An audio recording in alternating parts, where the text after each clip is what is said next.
start with the squad stuff. Mate, it looked like Yaya Cooley was in the starting 11. What's he done to sort of earn that opportunity? Look, Yaya has made a big impact off the bench. He's been doing that job very well. And you know, it's something that we've been looking at for the last couple of weeks. Whether we go with that tomorrow night, we'll make that decision tomorrow.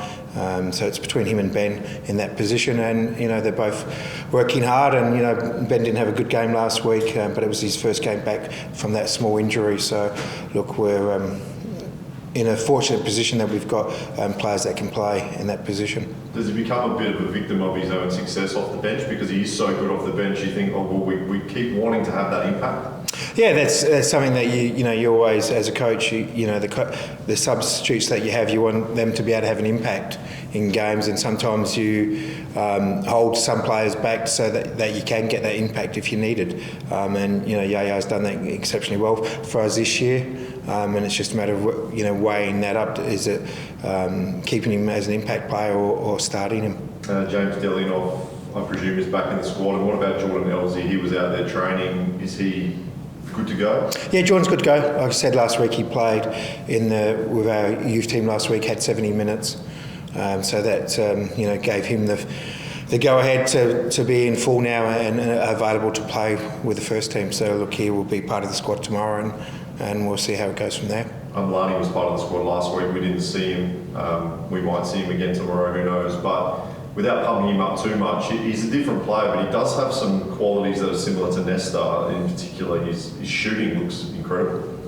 Yeah, look, he's a player that has some good skills. He's two-sided. He knows where the goals are. So look, it's just about the opportunity for him. He just needs to keep working on his game. He's at the moment, he can maybe last 10-15 minutes at A-League level. So it's just a matter of finding the right opportunity to give him that time. Just on Lani, Fazo and Malabar, the FA announced that Joey's squad for an invitational tournament was fallen outside of the international window. Where obviously you've got the right to block them from going to that. Was that made because they might be involved a bit more in the next sort of month or so, or was that so they could get minutes kind of in the NPL? I'm not sure about Fazo and Malawal. They weren't. I haven't had a conversation with Brad Maloney regarding them. With Amlani I have, and we believe it's best for him to stay in our A-League environment at the moment. Their tournament's not till later in the year, so it's important that we just keep building him up to be fitter and stronger, so he can play at his best level for longer. I guess just on the decision between Ben and Yaya on that left-hand side, does Austin Ayubi factor into that at all? Of course, he started a few games at the start of the season. He's been used a bit more off the bench. Is it kind of a week-to-week thing between the three of them, or is it kind of between Ben and Yaya? Look, I think I said a couple of weeks ago, I believe Austin is better suited playing through the middle. The type of player that he is, he's very direct, and the way that we play, I think he's better suited in the middle. With Ben and Yaya, they're a little bit better suited to playing wide left. So, look, it's by needs thing. If sometimes we don't have the cover on the wide players, then Austin can play wide as well. It was difficult playing out from the back last week. Is that a focus during the week? Getting that right against Newcastle tomorrow night? I think the conditions last week didn't help with that as well. It was quite blowy in that first half, but there's, we showed the players, the areas that we didn't quite get ourselves into to help us play out. So that's something that we looked at on the video, and normally we don't struggle that much. So hopefully, we can get back to our normal self. I know it's always one game at a time. You're focused on Newcastle tomorrow, but how big are these next three games? Obviously, you got Newcastle, then you go to Western United away, and then Auckland.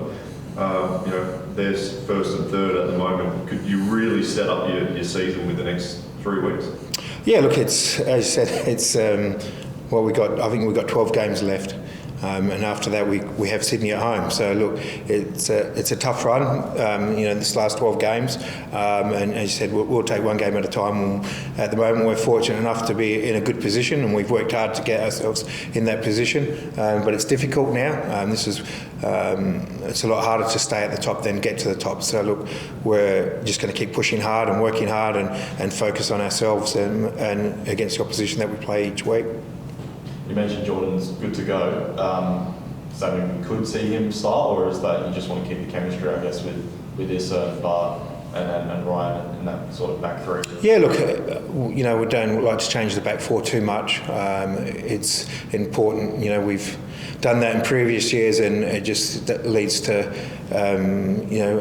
miscommunication and misunderstanding. So we try to keep the balance as even as possible, and I thought Issa and Bart did exceptionally well last week. We kept a clean sheet, so look, hopefully we can build on that and get another clean sheet tomorrow. And in terms of some other injuries, Javi and Panache, how are they tracking? Yeah, they're travelling well. Panache is maybe another 4 or 5 weeks from getting back, and Javi is a couple of weeks. So again, there's no rush to bring them back at the moment, but they're both responding well to the treatment and responding well to their training. About Newcastle, obviously huge win for them last week. They're going to have their tails up and come here.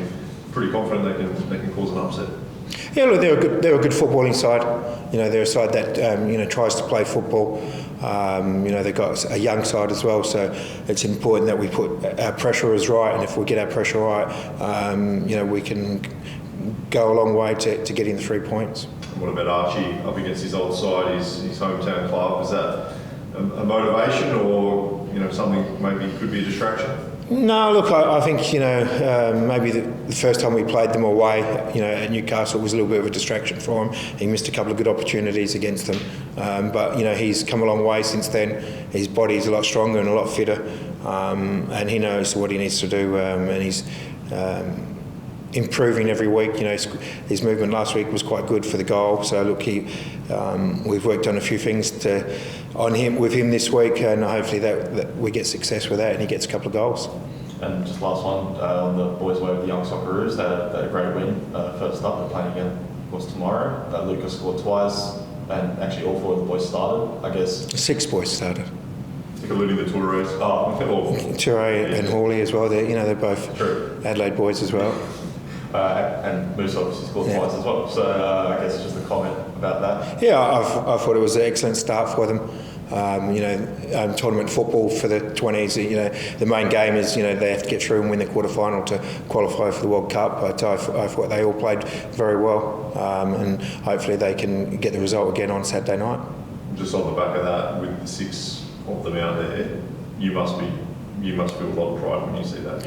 Yeah, I think everyone, as I've said many times, I think everyone is Football South Australia as well, all the clubs that have played an impact on those players, just not with the clubs they've come from, all the clubs. So look, it's important that we keep working, keep doing what we've been doing, and keep producing these young players, because it's excellent to see that many playing in the under-20s. I don't think that would have ever happened before, and we're seeing it in the Socceroos now as well. So look, we just have to make sure we keep working hard and keep producing and giving these opportunities to these young boys.